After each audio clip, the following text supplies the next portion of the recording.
잠언 31장 우리 10절부터 우리 13절까지의 말씀입니다.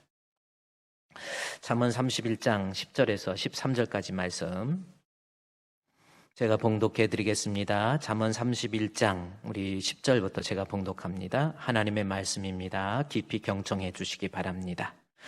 누가 현숙한 여인을 찾아 얻겠느냐? 그의 값은 진주보다 더하니라. 그런 자의 남편의 마음은 그를 믿나니 산업이 핍절지 아니하겠으며, 그런 자는 살아있는 동안에 그의 남편에게 선을 행하고 악을 행하지 아니하느니라. 아멘. 가정의 달 5월을 맞이해서 여러분의 가정에 하나님의 말씀을 통한 회복의 은총이 임하시기를 우리 주님의 이름으로 축원드립니다. 우리 옆에 계신 분 안녕하세요 인사하고요. 손 인사도 한번 합시다. 반갑습니다. 반갑습니다. 그래요. 가정의 달 5월인데 여러분의 가정에 하나님이 개입하셔서 회복의 역사 분명히 일어날 줄로 믿습니다. 가정의 달 5월을 맞이해서 첫째 주에는 우리 자녀를 위한 자녀 주일, 우리 또 두 번째 주일은 어버이 주일로, 그리고 세 번째 주일은 스승의 주일로, 올해는 가정의 달이 우리 다섯째 주까지 있기 때문에, 그래서 오늘 넷째 주인데 오늘은 남편을 위한 주일로서 한번 지키기로 하고요. 다음 주는 아내를 위한 주일로 지키도록 그렇게 하겠습니다.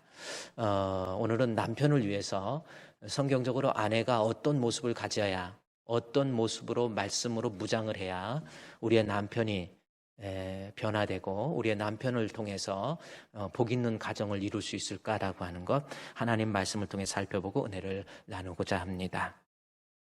잠언 31장 오늘 10절 말씀에 보면 한번 볼까요? 31장 10절에 누가 현숙한 여인을 찾아 얻겠느냐?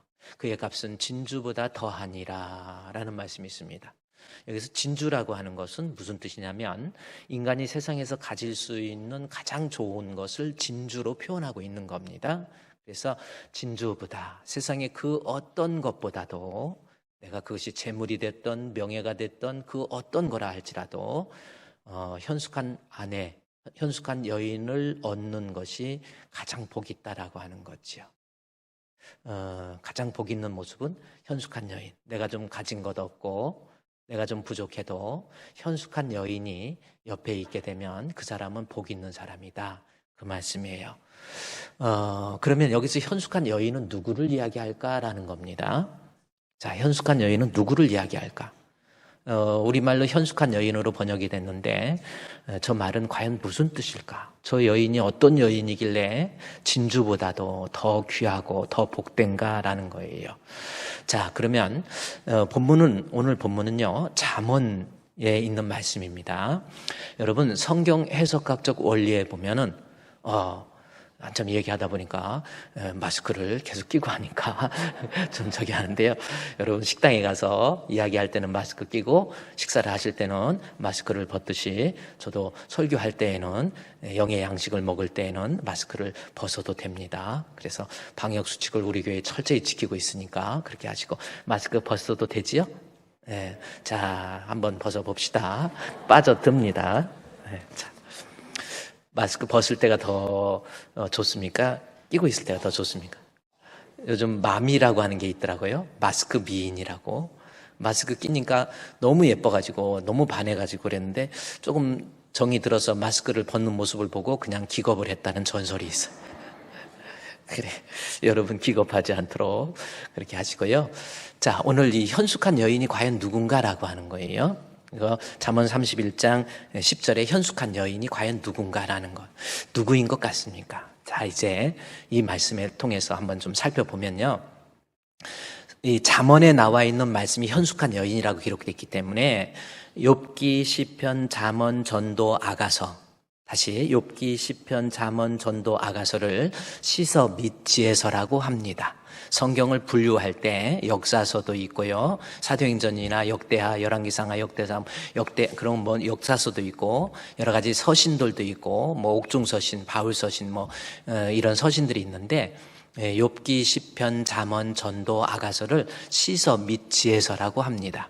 시서 및 지혜에서는 성경 해석하는 데 있어서 해석학적 원리가 따로 있습니다. 다시 말해서 욥기, 시편, 잠언, 전도, 아가를 해석할 때는 어떠한 문자 혹은 단어 또 문장이 나왔을 때 단순하게 문장만 가지고 해석해서는 되질 않아요.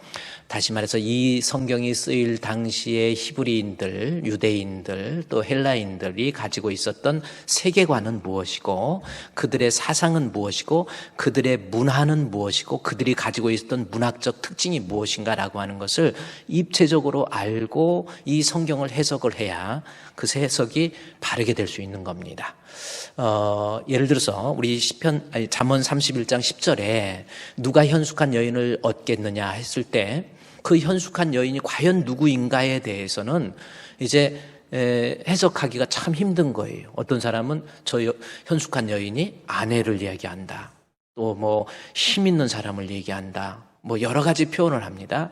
그런데 저 성경을 기록할 당시에 저자는 현숙한 여인을 가리켜 누구를 표현한 단어인가라고 하는 것을 먼저 알아야 되지요. 잠언 3장, 이 본문 잠언이잖아요. 근데 이 앞으로 좀 내려가서 잠언 3장 13절 말씀해 보면은 지혜를 얻은 자와 명철을 얻은 자는 복이 있다 해서 지혜가 나옵니다. 자, 지혜. 그러면 여러분 지혜는 뭡니까? 지혜라고 하는 것이 무슨 뜻이에요? 지혜를 얻은 자, 명철을 얻은 자 같은 말이, 지혜와 명철은 같은 말이거든요. 지혜를 얻은 자가 복이 있대요. 그러면 지혜가 과연 뭐냐는 겁니까? 옳고 그름을 분별할 수 있는 것, 그것이 지혜입니까? 그런데 그 다음 절에 보면 잠언에 나와 있는 거기 때문에 지혜는 다르게 해석해요. 이는 지혜를 얻는 것이 은을 얻는 것보다 낫고 그 이익이 정금보다 낫다, 그렇게 표현합니다. 그러면서 또 다시 지혜는 보니까 그 다음 절 말씀해 보니까 지혜는 진주보다 귀하다. 아까 나와 있죠. 현숙한 여인을 얻는 것은 진주보다 더하다, 그렇게 더 복되다, 그렇게 표현되고 있잖아요. 근데 지혜는 진주보다 귀하다, 이렇게 표현되고 있어요. 내가 사모하는 그 어떤 것으로도 비교할 수 없을 만큼 지혜는 진주보다, 세상에 그 어떤 것, 진주, 가장 귀한 거라 할지라도 지혜가 더 낫다, 그렇게 표현하고 있는 거예요. 그렇다면 여기서 지혜가 과연 무슨 뜻이냐는 거예요. 지혜라는 단어를 어떻게 해석하냐는 겁니다. 상당히 어렵지요. 그러면 저 지혜라는 단어에 대해서 독일어를 보면, 제가 좀 독일어를 써서 죄송하지만 독일어를 보면 die highest good 이라고 하는 그 단어를, 문장을 씁니다. 지혜를 die highest good, 뭐 우리말처럼 지혜라고 저기 다른 게 옳고 그름 판단한다는 것이 아니라 지혜를 die highest good, die highest good이라고 하는 것은 무슨 뜻이냐면 인간이 추구할 수 있는 최고의 가치, 인간이 추구할 수 있는 최고의 가치를 다른 말로 die highest good, 우리말로 번역한 것이 뭐냐면 최고선, 최고선이라고 번역을 하는 거예요. 그러니까 지혜는 옳고 그름을 분별한다는 의미가 아니라 인간이 추구할 수 있는 최고의 가치를 지혜라고 하는 말로 설명을 한 거예요. 그러면 인간이 추구할 수 있는 최고의 가치가 지혜인데 그것은 내가 사모하는 이 세상의 그 어떤 것보다도 사모하면서 살으라, 그렇게 표현되고 있거든요.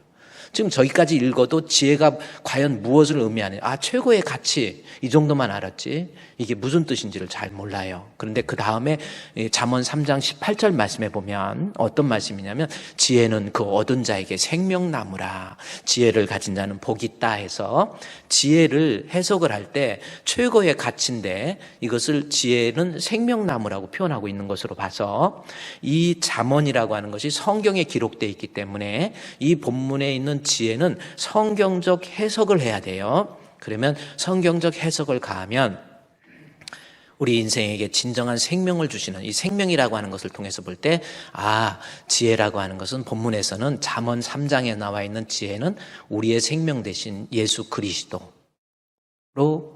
설명할 수가 있다라는 겁니다. 그래서 예수는 그 얻은 자에게, 지혜를 예수로 바꿔도 돼요. 지혜는, 즉 예수님은 그 얻은 자에게 생명이 되는 거예요. 그래서 예수를 가진 자가 진짜 복이 있다라는 겁니다. 그래서 잠언에 있는 내용은 저렇게 해석을 해야 되는 거예요. 여러분 그렇습니다. 예수를 얻게 되면, 예수를 믿게 되면 우리의 생명, 영생을 얻게 돼요.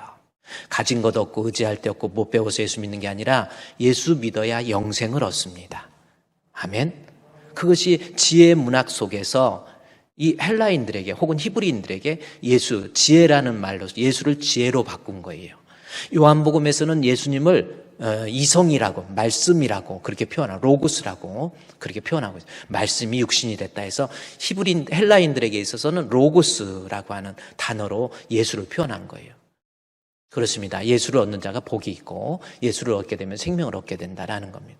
그렇게 성경을 해석해야 되는데 잠언 31장 오늘 본문 10절 말씀해 보면 이제 보세요. 지혜는 결국은 잠언에서 해석할 때는 최고의 가치 예수로 해석을 하는데 본문에서 누가 현숙한 여인을 찾겠느냐. 그 값은 진주보다 세상에 그 어떤 것보다 더 가치가 있고 더 귀하다 그렇게 표현되고 있는데 그러면 여기서 현숙한 여인은 누구로 해석을 해야 될 것인가 라는 겁니다. 아까 지혜는 바로 생명나무라고 하는 것을 통해서 우리에게 생명을 주시는 예수 그리스도로 바꾸어서 치환해서 설명을 했는데 본문에 누가 현숙한 여인이라고 할 때 저 본문은 과연 누구를 해석할 것인가 뭐로 해석을 할 것인가에 대해서는 그 다음에 31장 11절 말씀에 보면 그런 자의 남편의 마음은 그를 믿나니 이 말씀을 통해서 보면 현숙한 여인은 남편이라고 하는 말 아까 지혜는 생명이라는 말을 통해서 예수로 치환했다고 그랬듯이 본문에서는 남편이라고 하는 것은 남편의 상대의 의미가 누굽니까? 아내지요. 그래서 현숙한 여인은 아내로 바꾸어서 설명할 수가 있습니다. 그러면 31장 10절 다시 보십시오. 이제 어떻게 누가 현숙한 여인 즉 아내를 얻겠느냐. 그 값은 진주보다 귀하다. 그래서 현숙한 여인을 아내로 그렇게 이야기할 수 있다라는 겁니다. 그런데 결국은 이제 아내로 이야기할 수 있는데 저 현숙한 여인이 이 히브리어로 쓰일 때는 어떤 단어로 쓰였는가라고 하는 거예요. 현숙한 여인이 이 아제트 하일이라고 하는 이 히브리어를 쓰고 있더라고요. 그러면 이 아세트 하일이라고 하는 단어인데 이것은 무슨 뜻인가 보면 이 아세트 하일이라고 현숙한 여인입니다. 그래요. 현숙한 여인인데 이 현숙한이라고 하는 아쉐트는 여자를 얘기해요. 여자를 아쉐트라고 얘기합니다. 그 다음에 하일이라고 하는 것은 이 힘이 있다라는 뜻입니다. 그러면 우리말로 번역하면 힘 있는 여자, 능력 있는 여자라고 하는 겁니다. 그게 현숙한 여인이라고 하는 히브리어의 원문의 모습이에요. 그러면 능력 있다 그러면 우리는 저 여자는 말이야 아주 남자처럼 아주 힘도 세고 아주 돈도 많이 벌고 아주 영향력도 있고 대단해. 그런 사람을 현숙한 여인으로 표현할까요? 힘 있는 여자니까. 근데 그게 아니라는 거죠. 본문의 문자적인 의미는 힘 있는 여자. 오늘날 아까 여자가 결국 남편과 관계 속에서 아내라고 했기 때문에 힘 있는 아내 이렇게 번역을 될 수 있는데 이것이 성경 속에서 번역을 할 때에는 이게 만약에 세상에 어떤 곳에 써있다고 한다면 영향력 있는 여자, 남자와 같이 어떤 활동력이 있고 뭐 이런 부분을 표현할 수 있지만 성경에 나와 있을 때는 성경적 해석을 가해야 되는데 저기서 힘이 있다라고 하는 것은 하나님 앞에 구별되어서 하나님 앞에 드려지는 하나님 앞에 영향력 있는 하나님의 사랑을 받는 보배와 같은 아내 이렇게 번역할 수가 있습니다. 그러니까 하나님께 인정받는 그것을 우리 현숙한 여인으로 표현하고 있다라는 거죠. 그러니까 아내는 아내인데 하나님 앞에 인정받아요. 그 사람은 하나님이 볼 때 남편에게 가장 적절하고 남편을 복되게 할 수 있는 여자다. 이것이 현숙한 여인입니다. 그래서 31장 10절 말씀 다시 보면은 현숙한 여인이라는 것은 결국 하나님 앞에 인정받는 보배와 같은 남편을 복되게 하는 아내, 그 사람을 얻게 되면 그 값은 세상에 그 어떤 것을 얻은 것보다 더 복되다. 그 말씀입니다. 어때? 한번 오늘은 남편 주일인데 우리 남자들이 한번 여러분의 아내 어떻습니까? 아내가 있어서 여러분이 복을 받고 여러분이 복된 사람입니까? 한번 생각해 보라는 거예요. 나는 아내 때문에 아내의 그 현숙한 그러한 모범적인 하나님 앞에 인정받는 그 아내의 그러한 모습을 통해서 그러한 나에 대한 어떤 행동을 통해서 내가 복을 받고 있다라는 겁니다.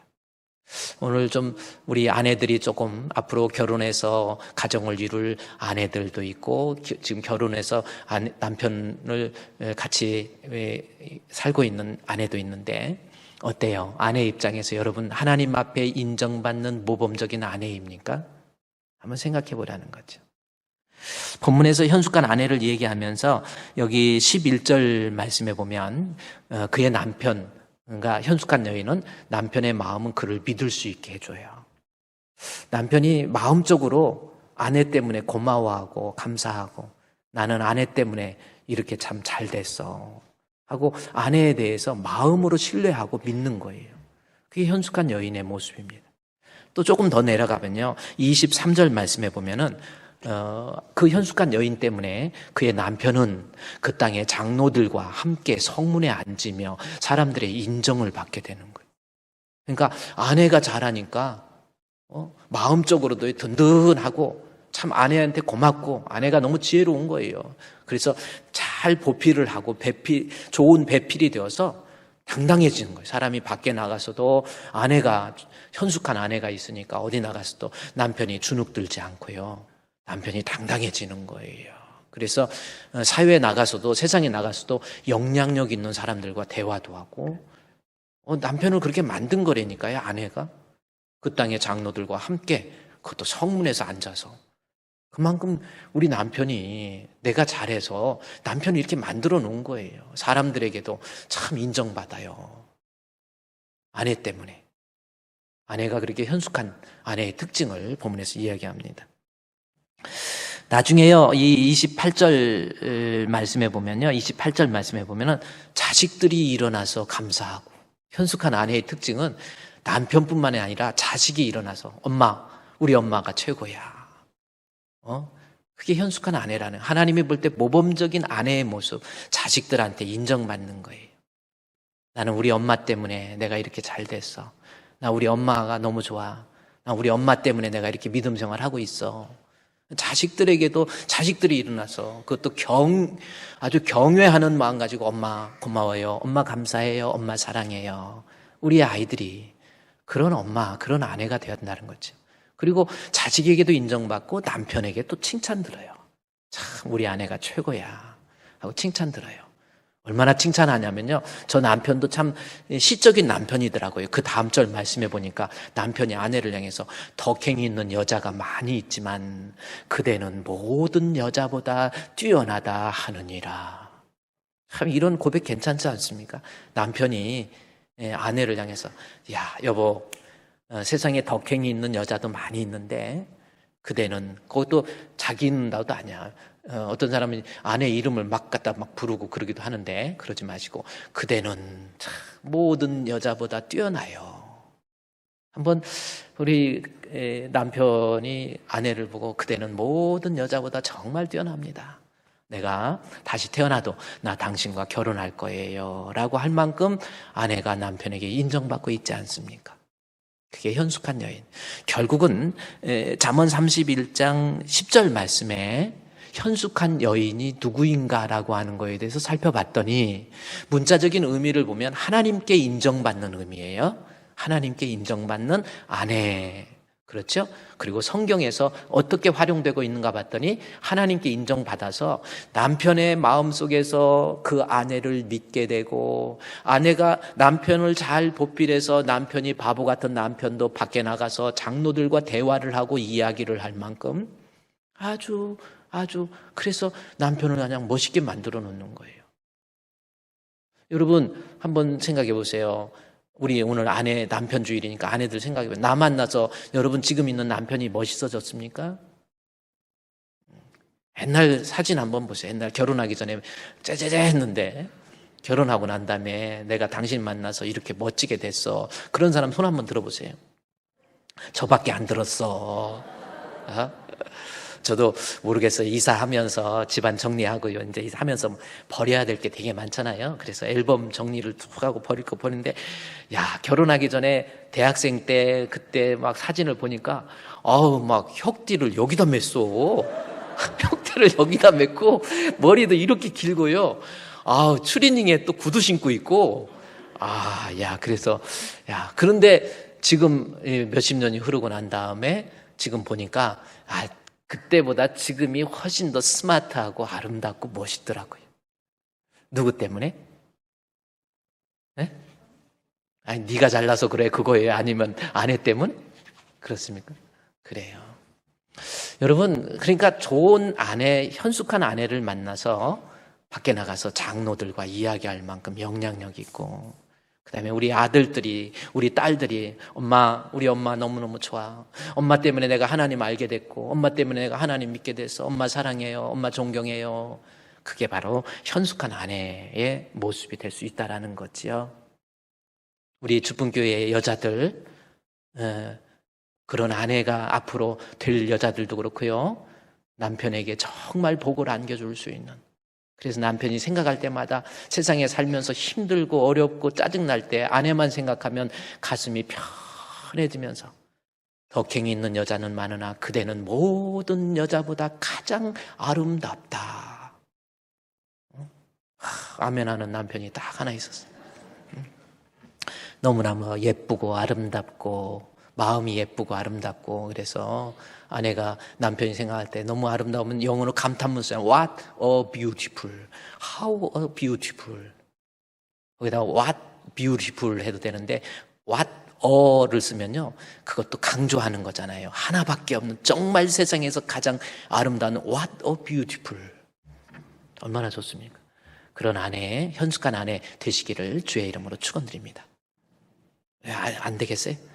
우리 주분교회 성도들은 우리 아내 때문에, 나 때문에 남편이 복을 받는 우리 여인, 현숙한 여인들이 다 되시기를 주의 이름으로 축원드립니다.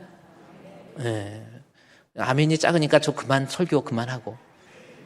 자, 그러면 현숙한 여인, 그렇게 남편을 복되게 만들 수 있었던 힘이 어디에 있었는가? 어떻게 해야 내가 우리의 남편을 복되게 그렇게 멋있게 만들 수 있을까라는 겁니다.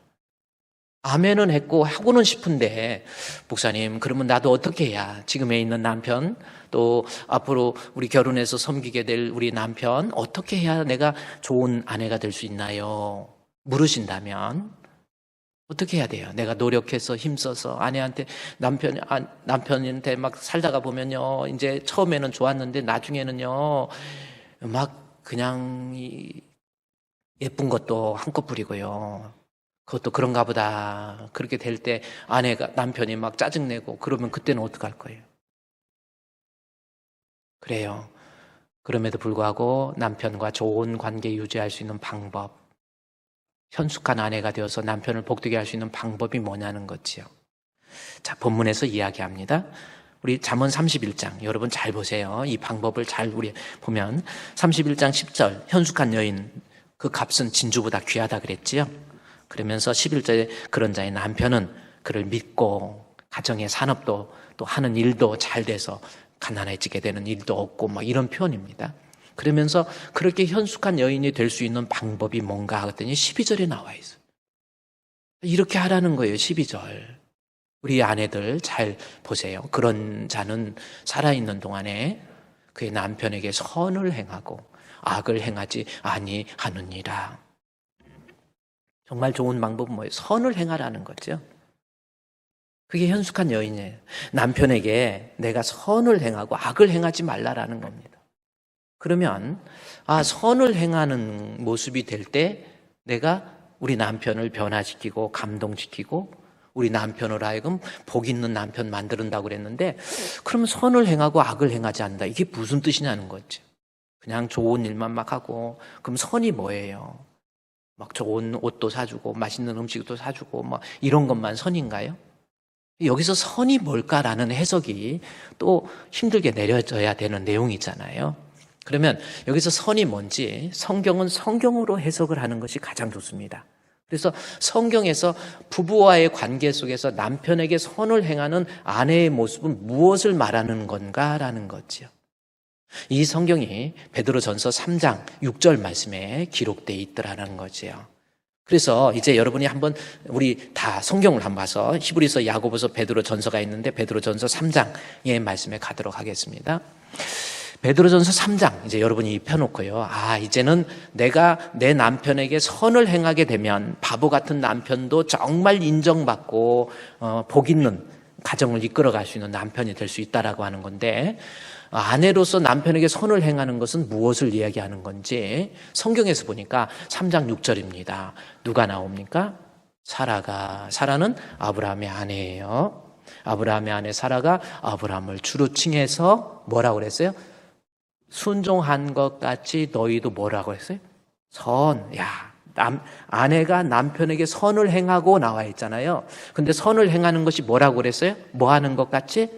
순종하는 것 같이 선을 행한다. 다시 말해서 아내로서 남편에게 선을 행하는 모습은 뭐냐면 순종이라고 하는 거예요. 이 말을 바꿔 얘기하면 보세요. 현숙한 여인은 남편에게 순종해서 그 남편으로 하여금 정말 변화되고, 그 남편이 정말 영향력 있게 되고, 그 남편이 아내를 진정으로 사랑할 수 있도록 만들어줄 줄 아는 그러한 사람. 그거예요. 그러면 순종이 뭐냐는 거죠. 자, 그러면 여러분, 제가 이렇게 말씀드리잖아요. 자, 이제는 남편에게 선을 행하는 모습은 아내가 남편에게 순종하는 것, 여기까지 공부했지요. 그러면 순종이 뭐냐는 거예요. 여기서 우리 언어의 한계성으로 인해서 성경을 읽고 또 성경을 해석해서 설교하는 목사님들의 혼란을 일으키는 말이 바로 저 순종이라는 단어입니다. 순종하면 우리말의 저 말을 들으면 남편이 여보 그 신문 좀 가져와. 그럼 신문도 갖다 대령하고, 여보 빨리빨리 밥 차려놔. 밥도 데려놓고, 밥 차려놓고 뭐 하고 이렇게 하는 것으로 생각하는 거예요. 그래서 마치 주종 관계 속에서의 순종을 이해합니다. 높은 사람이 아랫사람에게 명령할 때 그 말을 그대로 그냥 뭐라고 하도 자존심 있고 뭐고 죽이고 그대로 따라가는 거, 이것을 순종의 개념으로 생각을 하는데, 그 생각을 지워야 저 해석이 가능해지는 거예요. 여기서 순종이라는 것은 명령한 걸 듣는다라는 뜻이 아니라 하나님의 창조 질서 속에서의 좋은 관계, 죄가 들어오기 전에의 남편과 아내의 좋은 관계, 다시 말해서 아내의 마음속에서 또 남편의 마음속에서 사랑하고 아끼고 유해주고 배려하고 존경해주고, 그런 마음을 통틀어서 하나의 단어가 순종이에요. 그러니까 창조 질서 속에서 이해되어져야 될 단어라는 겁니다. 저 단어가, 순종이 헬라어로 보면은 휘파코우라고 하는 단어를 썼거든요. 이 휘파코우라고 하는 헬라어의 저 단어는 앞으로 여러분이 성경에 나와 있는 순종을 차라리 복종이라는 말이 나오면은 명령한 것을 듣는다라고 하는 것으로 해석을 해도 되는데, 순종이라는 단어는 절대로 위에 사람이 아래 사람에게 명령할 때 자기 자존심도 죽이고 맹목적으로 그대로 준행하는 것을 순종의 개념으로 생각해서는 안 돼요. 창조 질서 속에서 이해하라고 그랬죠. 다시 말해서 창조할 때 하나님께서, 위에 있는 하나님은 아래에 있는 인간 아담을, 하나님은 인간을 사랑하시고 인간은 하나님께 뭐예요? 순종한 거예요. 이것은 뭐예요? 사랑과 순종. 다시 또 얘기하죠.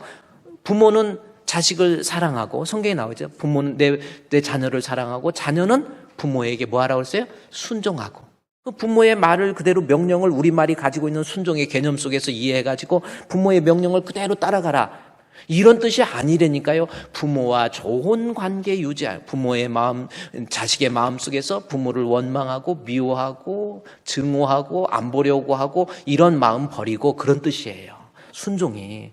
그리고 이제 하나님은 인간을 사랑하고 인간은 하나님께 순종하고, 부모는 자식을 사랑하고 자식은 부모님께 순종하고, 남편은 아내를 사랑하고 아내는 남편에게 순종하고, 이럴 때도 사랑과 순종이라는 단어가 명령에 복종하라는 의미가 아니라 잘 좋은 관계, 마음속에 죄가 들어오기 이전의 창조 질서, 다시 말해서 내 마음속에 죄로 인해서 남편에 대해서 원망하고 미워하고 증오하고 섭섭해하고 막 이런 그런 마음을 가지는 거, 그거 말고 좋은 관계, 사랑하고 만나고 싶어하고, 맛있는 거 있으면 같이 먹고 싶어하고, 영화도 좋은 거 있으면 영화도 같이 보고 싶어하고, 좋은 책 있으면 같이 나눠 보고 싶고, 이런 거예요. 여행도 있으면, 좋은 데 있으면 같이 가고 싶고 그래야지, 남자들 띄워놓고 자기 있으면 나는 괴로워 해가지고 혼자 간다든지, 그거는 창조 질서에서 벗어난 거예요.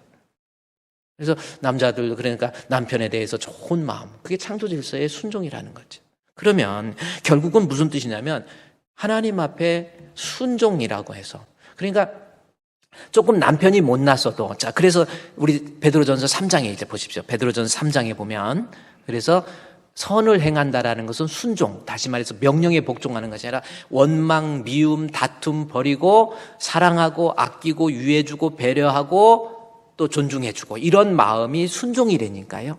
그래서 3장 1절에, 베드로전서 3장 1절에 아내들아 이와 같이 자기 남편에게 순종하라, 그럼 명령에 복종하라, 이런 뜻이 아닙니다. 뭐요? 아내들아, 내 남편과 좋은 관계, 너 지금 남편과의 관계 속에서 너 마음속에 아직도 미움과 원망이 있니? 그거 내려놔라, 그 뜻이에요. 또 계속 이 얘기합니다. 3장 5절 말씀에 3장 5절에 전에 하나님께 소망을 두었던 거룩한 부녀들도 보세요. 진짜 하나님께 소망을 두고 믿음이 있는 사람이라고 한다면 이와 같이 자기 남편과 좋은 관계 유지했다라는 뜻이에요.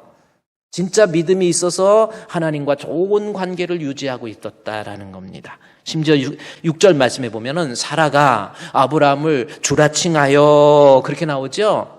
그러면서 순종한 것 같이 사라가 아브라함을 주라칭하면서 순종했다라는 거죠. 사라의 마음속에서 아브라함을 존경하고 아끼고 사랑하고 유해주는 좋은 관계 유지했다라는 겁니다. 그런데 저 말씀에서 순종의 의미에 대해서 조금 더 푸시를 하고 있어요. 어떤 의미입니까?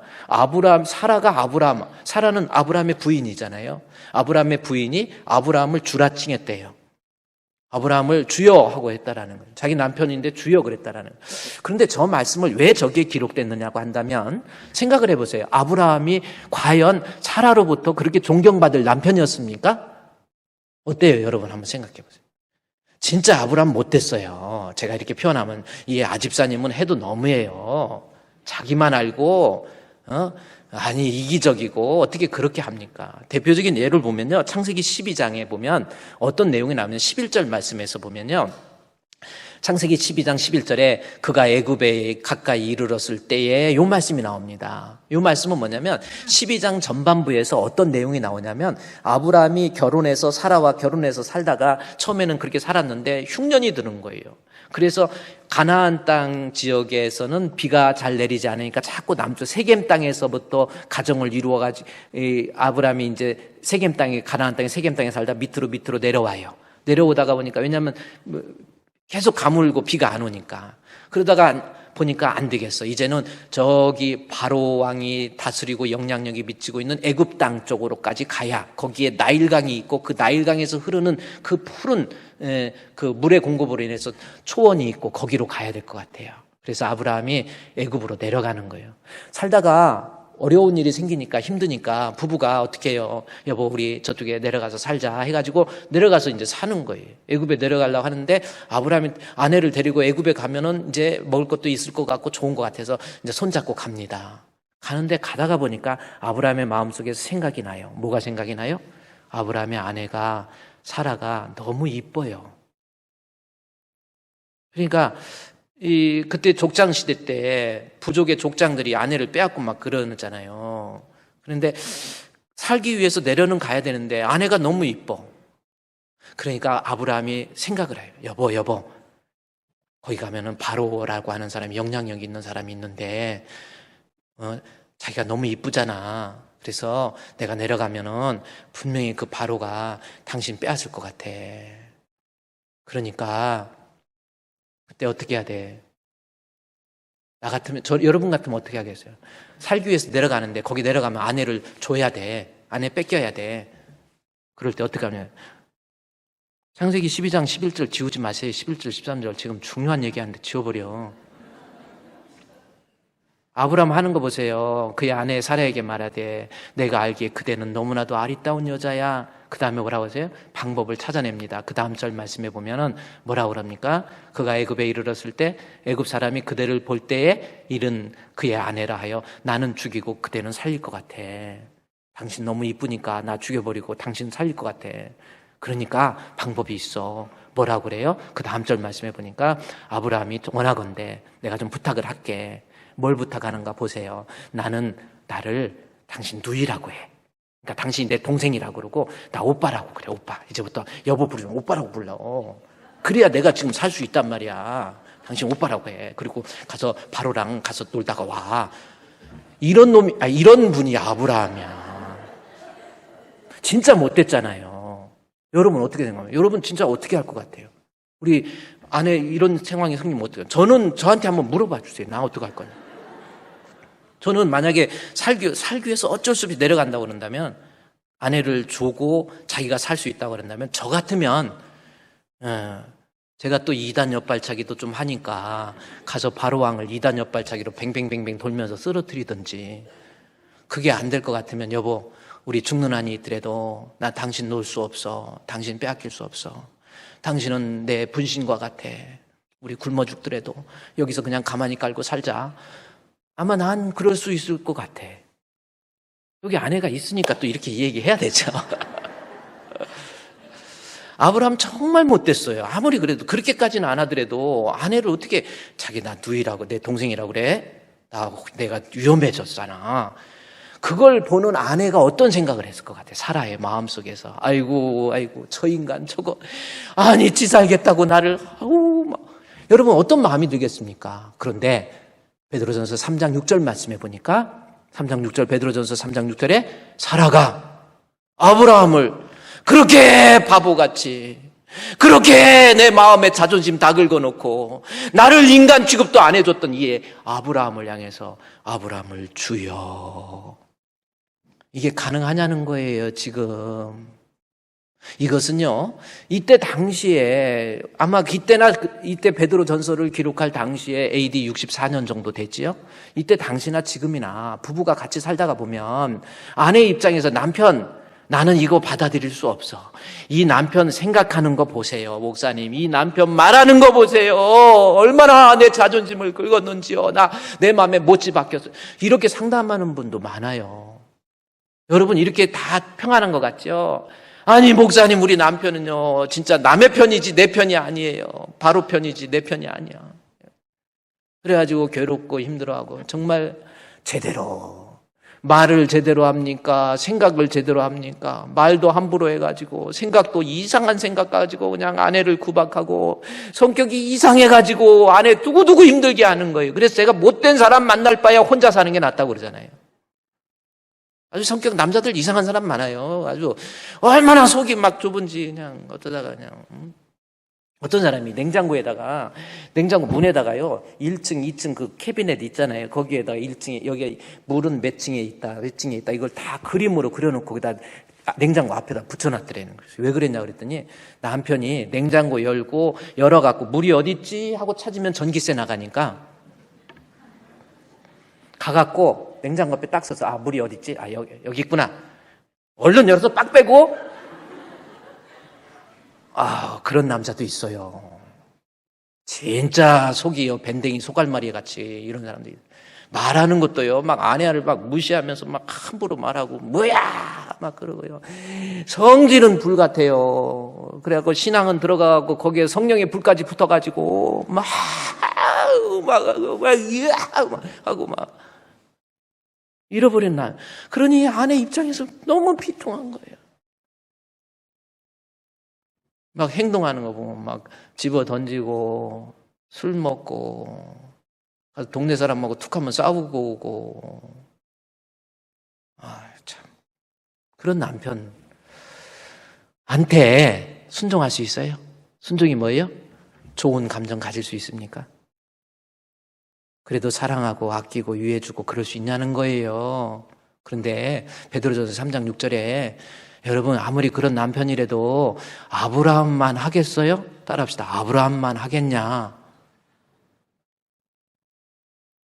그런데도 사라는 도저히 좋은 관계 유지할 수 없어도 사라는 아브라함을 향해서 주여.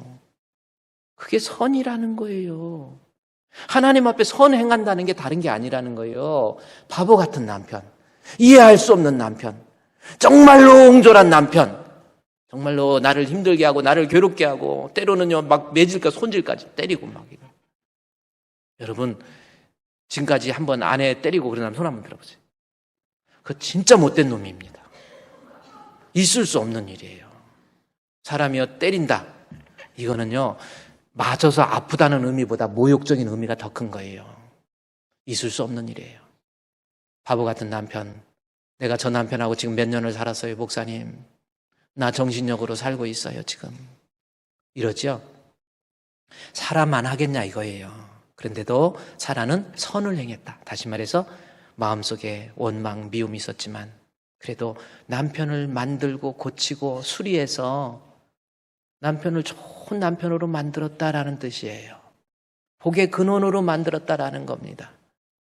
그러면 도대체 사라가 어떤 모습을 가지고 있었기 때문에 그렇게 순종할 수 없는, 좋은 관계 유지할 수 없는 남편과 좋은 관계 유지할 수 있는 힘이 어디서 생겼냐는 거죠. 왜 그랬냐는 거죠. 먼저 왜 그랬을까요? 왜 그렇게 바보 같은 남편에게 좋은 관계, 미움, 원망 대신에 사랑과 존중과 그런 모습으로 될 수 있었냐는 거죠.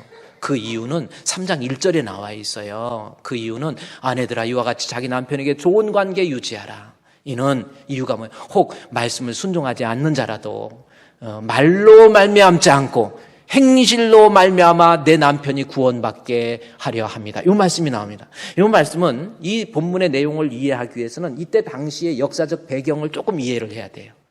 저건 뭐냐면 이때 AD 64년 네로 황제의 박해가 시작되기 이전에 AD 64년 네로 황제 로마 대화재 사건 있잖아요. 그 전에 닥치게 될 기독교인들에 대한 엄청난 핍박이 있었단 말이에요. 그 핍박으로 말미암아 예수 믿는 사람들이 별로 없었고 여자들만 조금 예수 믿는 사람이, 남편이 예수 믿는 교회 다니는 사람 별로 없었어요. 한마디로.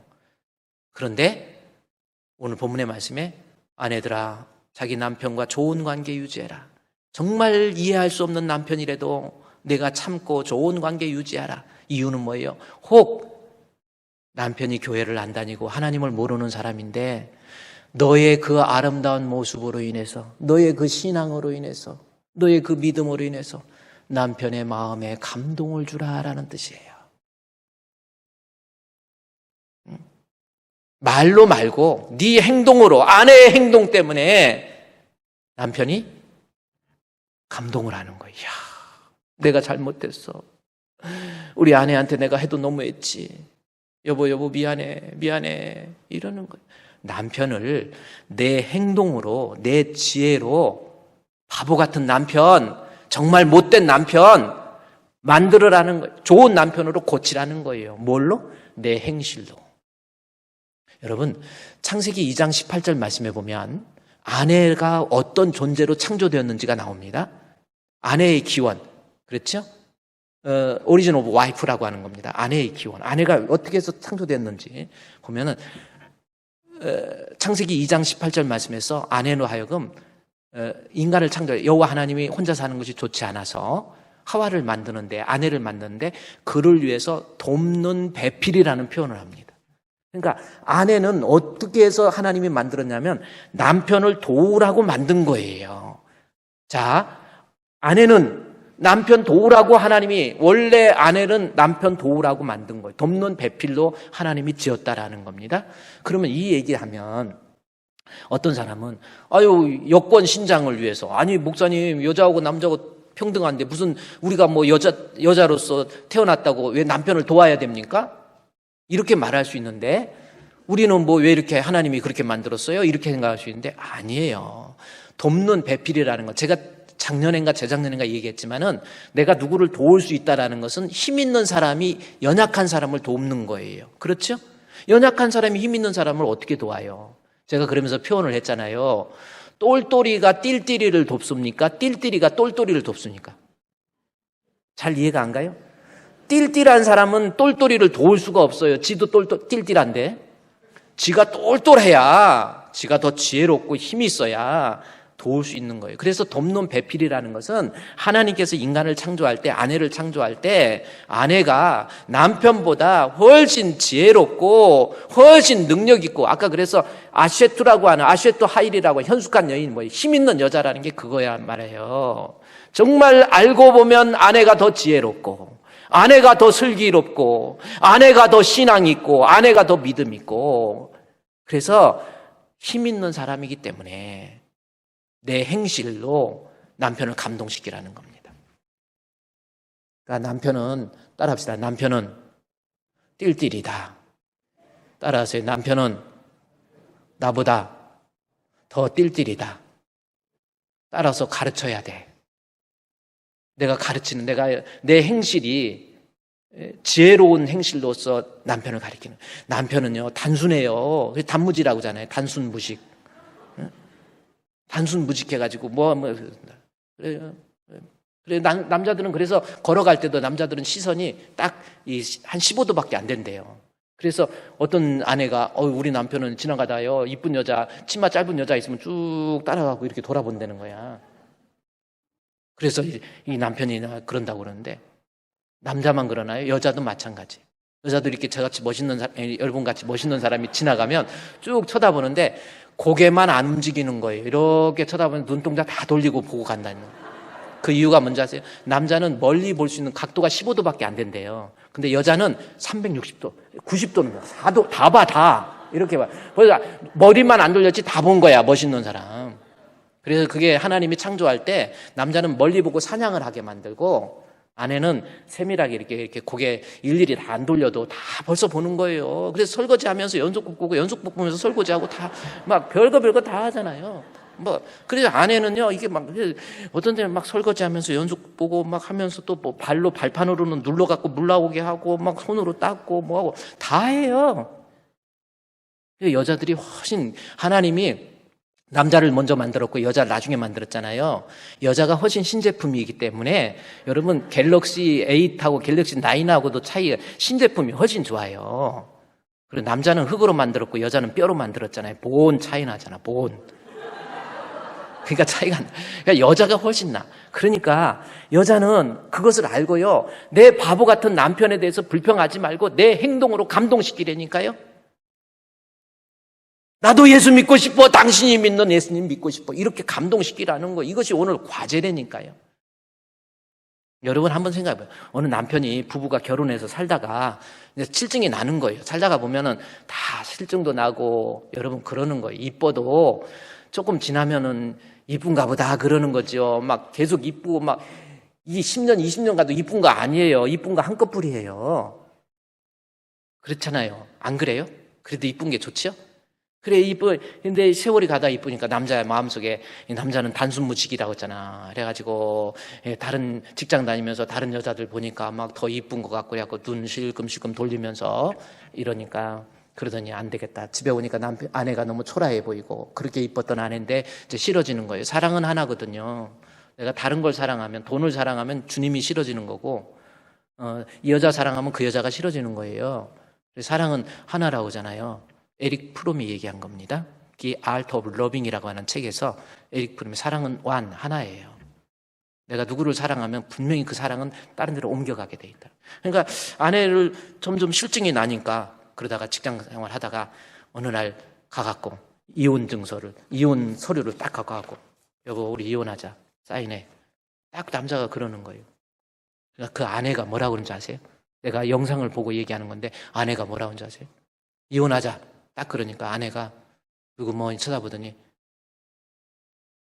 여러분 같으면 어떻게 하겠습니까? 갑자기 남편이 이혼하자고 그러면 어떡해요? 그래 잘했어. 내가 기다리던 바야. 나는 너 좋아서 사냐 해갖고 막 코를 쑤시려고 그러고 막 이럴 확률이 많잖아요. 근데 이 여자는 뭐라고 하는지 아세요? 그래 미안해 알았어. 내가 도장 찍을게. 그 대신 한 달만 나에게 시간을 줘. 한 달 동안만 내가 하란 대로 다 해줘. 그러니까 이혼 조건이 그거니까 알았어. 그러면 내가 한 달만 그렇게 할게. 한 달만 견디면 이혼할 수 있으니까 그렇게 하자고. 이래가지고 한 달 동안.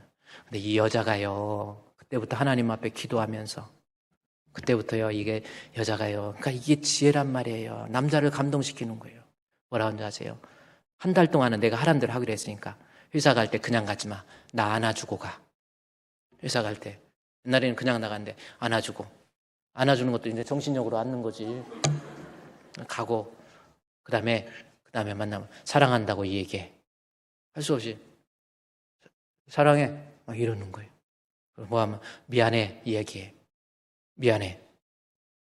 고마워 얘기해. 고마워. 나 다시 한번 안아주는 거예요. 나 뽀뽀해줘. 뽀뽀해주는 거예요. 한 달 동안 막 하는 거예요. 하루, 이틀, 그렇게 하란 대로. 나 손잡아줘. 같이 쇼핑 가줘. 내 손잡아줘. 하려니까 그냥 이렇게 한 10일, 20일 가까이 되면서죠. 남자의 마음이 변하는 거예요. 여자의 지혜로 인해서 남편의 마음 속에서 아내의 손을 잡고 마트를 가면서 뜨거운 마음이 나오는 거예요. 그러면서 옛날에 결혼하기 전에 주었던 선물도 생각이 나고 30일 D-Day 마지막 30일에 도장 찍으러 이제 가는데 한 달 동안 그렇게 손잡아주고 같이 걸어주고 뽀뽀도 해주고 사랑한다고 했더니 마음이 해서 내가 이 여자를 어떻게 버려? 내가 이 여자를 이렇게 좋은 아내가 어디 있어? 해가지고 이거 도장 찍으러 가기 위해서 만남의 장소로 막 뛰어가는데 가갖고 미안해 선영아 미안해. 그래갖고 도장 찍으러 가다가 제가 영상 한번 보여줄게. 제가 선영이도 거기 나와요. 영상 한번 보여줄게요. 한번 보세요.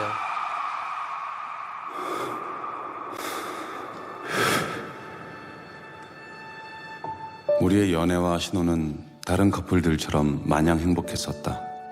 우리는 늘 이렇게 행복할 것이라고 특별하다고 생각했다. 하지만 언제부터였을까?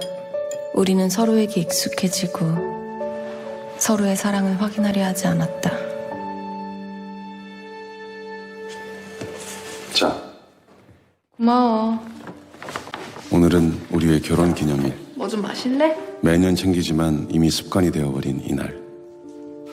어쩌면 그녀에 대한 내 사랑이 식었는지도. 선영아, 우리 이혼하자. 행복하지 않잖아, 우리.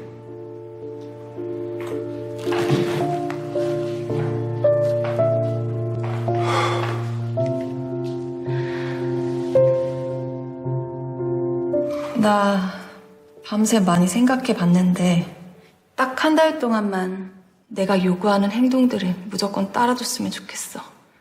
이해할 수 없는 이혼 조건이었지만 나는 동의했다. 30일만 지나면 모든 게 끝날 테니까.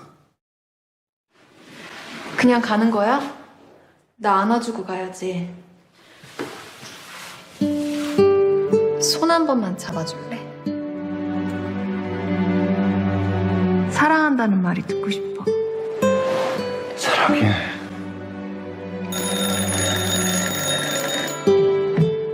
키스해줄래?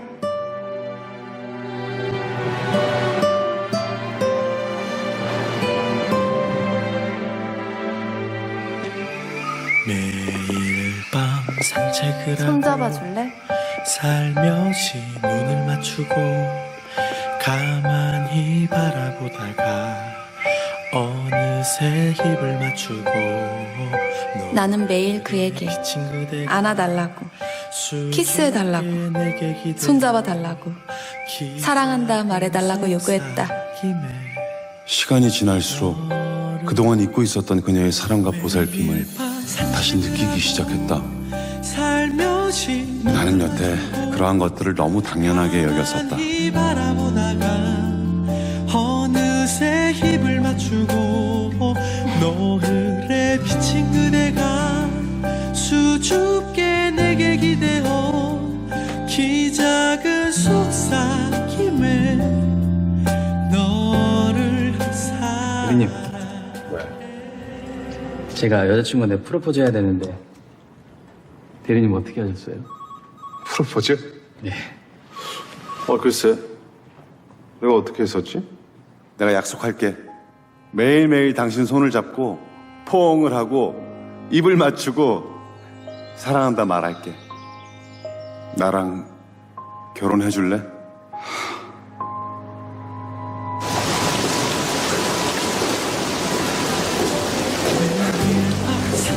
난 그녀를 보내고 싶지 않았다. 살며시 눈을 맞추고 가만히 바라보다가 어느새 입을 맞추고 노을에 비친 그대가 수줍게 내게 기대어 키 작은 속삭임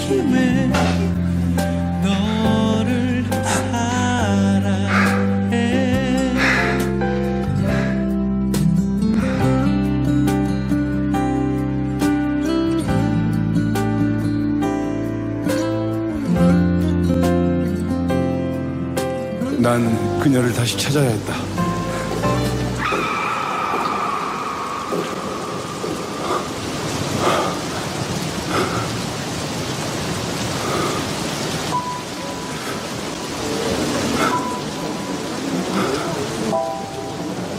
자, 이제 꺼주세요. 다음 결론에 대해서는 다음 내년에. 여러분, 아내들은요, 성경에 나온 거예요. 선을 행한다는 게 다른 게 아니에요. 내 행동으로 남편 가리키라는 거예요. 바보 같지만, 여보, 나 손잡아줘. 나 미안하다고 해. 나한테 고마워하고. 자꾸 표현해서, 이 바보 같은 남편, 좀 깨닫게, 정말 이 아내가 얼마나 소중한가를 깨닫게 만들어주고, 그게 바로 순종이라고 하는 모습입니다. 우리 주분교회 성도들, 남편 탓하고 남편 미워하고 아브라함의 아내 사라보다는 아브라함만큼은 하겠어요? 너무 원망하고 미워하지 마시고요. 내가 선을 행함으로 남편을 감동시키세요.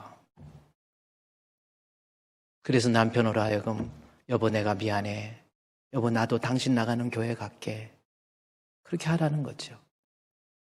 그러면 그렇게 할 수 있는 방법이 뭐냐는 거죠. 목사님 알겠어요. 내가 남편을 감동시키도록 나도 선을 행하고 순종의 모습을 통해 내 행실을 통해서 그렇게 하고 싶은데 그게 안 돼요. 될 수 있는 방법이 있나요? 본문에 있습니다. 베드로전서 3장에 보십시오. 베드로는 이 말씀을 기가 막히게 연결을 시키고 있더라고요. 보세요. 3장 1절에서 아내들아 남편에게 순종해서 혹 예수를 믿지 않는 사람이라 할지라도 네 행실로 인해서 남편 구원받게 하라라고 하는 감동시키라는 거죠. 그러면서 3절 말씀에 그 방법이 나와 있습니다. 아주 중요한 거예요. 뭐예요?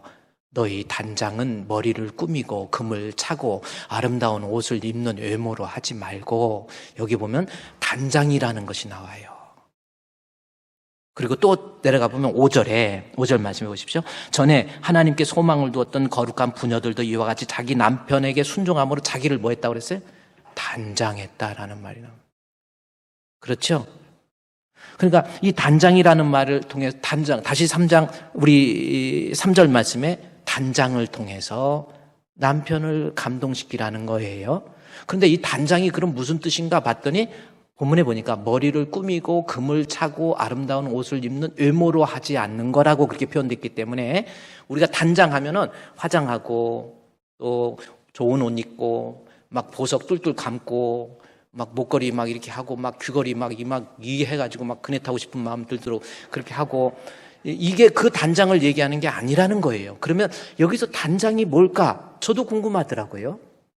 이 단장이 뭔가 어떻게 해서 내 남편을 감동시키냐는 거예요. 바보 같은 남편 띨띨이를 어떻게 감동시키는가 봤더니 단장이라는 건데 단장이 뭘까 봤더니 헬라어에 보니까 단어의 뜻이 이 코스모스라고 하는 단어를 썼더라고요. 단장이 헬라어의 코스모스라고 하는 단어입니다. 코스모스는 길거리에 핀 코스모스가 아니고 원래 우주적 질서를 표현할 때 코스모스라고 하는 단어를 써요. 그런데 코스메틱이라고 하는 것이 화장품이라는 뜻이잖아요. 화장품. 코스메틱스 하면 화장품이잖아요. 그러니까 단장이 그 화장하는 것과 비슷한 건데 원래 그 단장함으로 남편을 감동시키라고 하는 것이 그 단장은 뭐냐면 우주적 질서를 얘기한다니까요. 질서. 눈이 있어야 할 곳에 눈이 있고 코가 있어야 될 것이 코가 있고 이것을 질서 있게 만드는 것을 단장이라고 그렇게 얘기하는 거예요. 좀 더 표현해 볼까요? 여러분 얼굴이 좀 지 맘대로 생겼어도 화장을 잘하면 아름답게 보이죠? 자, 그런 것과 같이 마지막에서 눈썹은 여기 있어야 되지 가운데에 눈썹 그린다든지 그럼 무질서하게 되면요 그게 엉망이 되는 거예요. 근데 저 질서 있는 우주라고 하는 것을 통해서 남편 감동시키라는가 저게 무슨 뜻일까 봤더니 하나님의 창조의 질서가 저기서 나오더라고요. 하나님과 인간이 원래 좋은 관계 유지한 것처럼 하나님과 좋은 관계 유지하는 상태를 코스모스라 그렇게 표현한 거예요.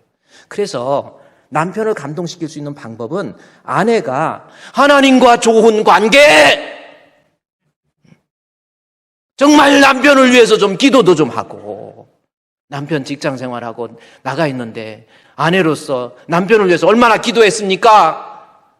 예배 출석도 좀 하시고 코로나 때문에 아유 뭐 이래저래 핑계대더니 수요 예배 안 나오고 심야기도 안 나오고. 여러분 그런 거 아닙니다.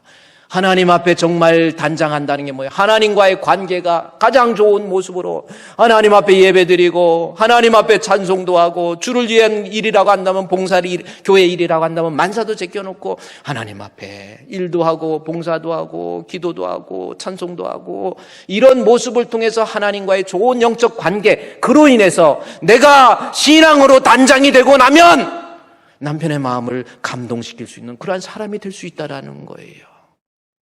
여러분 그렇지 않습니까? 어떤 남편, 어떤 아내는 남편을 위해서 기도를 하더라고요. 왜 그런가 했더니 남편이 교회를 안 나와. 그렇게 설득해도 안 되고 그렇게도 안 되고, 주일날이 돼가지고 여보 오늘 교회 갑시다 때 안 간대. 그래가지고 할 수 없이 아내가 집안을 나오면서 남편의 구두를 보면서 하나님 이 구두 주인도 교회 나오게 해주세요 기도하다가 그 구두 한쪽을 들고 가방에다 넣어갖고 교회 온 거예요. 교회 와가지고 옆자리에다가 남편 구두 놓고 기도하는 거예요. 주여, 우리의 남편, 내 남편 마음속에 예수 믿는 믿음 하나님이 허락해 주시옵소서. 같이 나와서 내 남편과 함께 손을 들고 주님 찬양하기를 원합니다. 1년, 2년, 3년 시간이 얼마나 갔는지 4년, 5년 가도록 하나님 앞에 기도한 거예요. 그러더니 그 사람이 간증하게, 목사님 그분이 바로 이분입니다.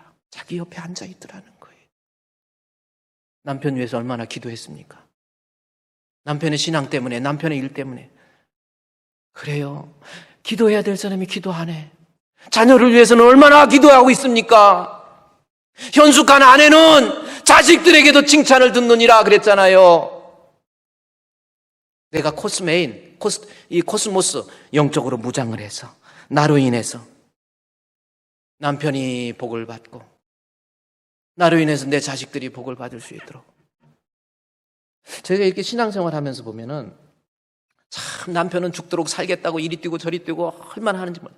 아내는요 말만 그러지, 말로 하지 말고, 베드로전서 3장 1절에 그랬습니다. 말로 하지 말고 행실로 단장을 해야 되는데 3장 1절에 나왔잖아요. 말로 말미암지 않고 아내의 행실 뭡니까? 하나님 앞에 신앙으로. 남편 이리 뛰고 저리 뛰고 할 때 아내 뭐 합니까? 와서 예배도 좀 드리시고 정말 눈물로 기도도 좀 하시고. 그게 가서 도와주는 것보다 훨씬 하나님 앞에 가정을 복되게 하는 거예요. 내가 영적으로 무장해요? 하나님 앞에 이 코스모스가 되면, 여기 성경에 보십시오. 베드로전서 3장 보세요. 하나님 앞에 아름답게 3절에 단장을 하잖아요. 그러면 4절에 어떻게 되는가 보십시오. 내가 말씀으로 단장하고 신앙으로 단장하면 마음에 숨은 사람이 온유하게 되고 그 심령이 안정된 심령. 그래요. 여자가요, 아내가 하나님과의 관계가 정상화되니까 그 성격이 온유해져요. 여자들 성격 센 사람들 있잖아요. 남편이 뭔 말하면 그냥 막 남편 말 다림질 잘못해놨다고 다림질 들어갔고 이게 다림질 해놓은 거냐고 남편 등에다 지진 사람도 있어요. 별 사람, 성격 이상한 사람, 여자들 있잖아요. 센 사람들이 있습니다. 어제 국민일보의 신문 제가 다음 주에 띄워드릴게요. 국민일보의 신문에 아기를 낳는데 아기가 2살 됐어요. 근데 하는 걸 커가면서 보니까 뒤에 남편을 꼭 닮아가는 거야. 남편 꼭 닮았다고 굴며서 죽여가지고 한강에다 버렸어. 하죠? 그 센 여자들이 있습니다. 그 성격이 막 급하고 부정적이고 안 좋게 얘기하고 교회에 대해서 늘 안 좋게 생각하고 누가 이랬다고 저랬다고 그러고 막 마음 아파하고 힘들어하고, 이런 성격도 하나님 앞에 겉을 단장하려고 하지 마시고 하나님 앞에 나와서 기도도 하고 예배도 드리고 하나님 앞에 찬송도 하고 늘 기도하고 찬송하면요 심령도 온유한 마음의 평강이, 주님의 마음을 본받는 자 그 마음의 평강이 찾아오문 험악한 세상을 이길 힘이 하늘로부터 임함이로다. 여러분 단장을 하잖아요. 다시 그 4절 말씀해 보십시오. 4절 말씀에 단장하면 성품이 온유해지고 신앙이 안정돼요. 아유, 어떤 때는 저 사람 신앙이 있는지, 어떤 때는 하나님 있는 것 같기도 하고, 이래가지고 막 이상하게 생각해가지고, 그것 때문에, 결국은 아내 때문에 남편 배려버리는 거야. 가정이 망해버리는 거예요. 결국은 아내 때문에 자식까지 멸망해버리는, 자식까지 엉망으로 돼버려요. 중요한 거, 가정의 달 5월 맞이해서요. 여러분, 현숙한 아내는 잠언 31장 23절에 나온 것처럼 현숙한 아내는 뭐예요?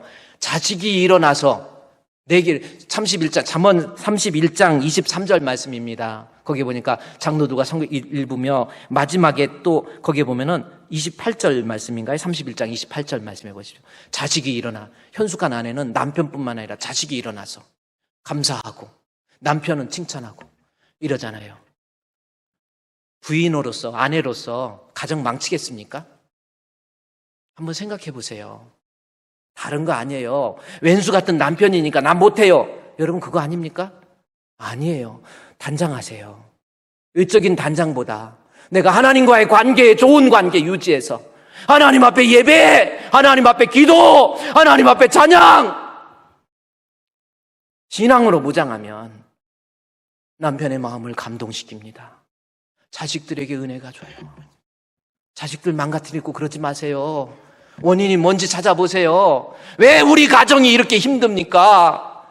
성경적으로 보면 아내가 하나님과 단장이 안 됐어요. 세상 것으로만 단장하려고 그러지 영적으로 하나님 앞에 단장이 안 된 거예요. 정직하게 기도하고 예배하고 찬송하고. 그러니 그게 없으니까 신앙이 안정이 안 돼요. 자꾸 마음에 막 말씀을 들어도 잘 안 들어오고 기도를 해도 잘 안 되고. 이게 뭡니까 지금? 자식들한테는 어떤 모습입니까? 우리 엄마 생각할 때마다 우리 엄마가 나에게 가르쳐줬던 찬송, 엄마 무릎에 앉아놓고 나를 어렸을 때부터 불렀던 찬송, 좀 그런 거 있습니까? 제가 찬송 하나 틀어드릴게요. 크로스비 1876년에 이것이 나의 간증이여 찬송 틀어주세요. 이것이 나의 찬송일세. This is my story. This is my song. 저 애기 안고 엄마 가보세요. 성경 읽어주고 찬송 읽어주고 불러주고. 우리 아내가 남편에게는 복이 되고 자식에게는요 신앙의 좀 본이 돼서 여러분 가정 살려야 돼요. 저 애기도 이쁘지만 찬양 부르는 엄마 이쁘다니까 웃잖아요. 쟤도.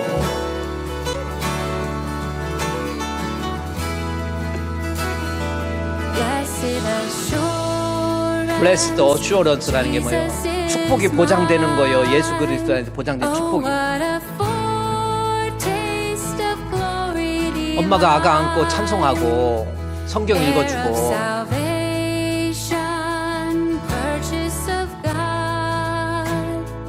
born of His Spirit, washed in His blood.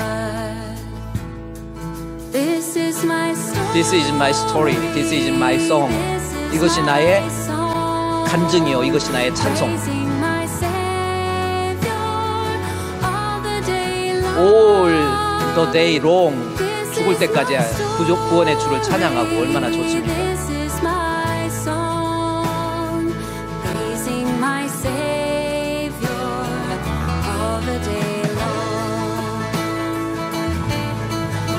자, 여기까지 우리 이제 하나님 앞에 오늘 아내, 남편 앞에 단장해야 됩니다. 세상 것으로 단장하지 마시고 하나님과의 관계 예배 드리세요. 기도하세요. 찬송하세요. 하나님 앞에 나부터 신앙 회복하면 아무리 못된 남편도 감동시킬 수 있고 아무리 불신앙적인 자식들도 변화시킬 수 있습니다. 믿음 안에서 바로 세워지기를 주의 이름으로 축원드립니다.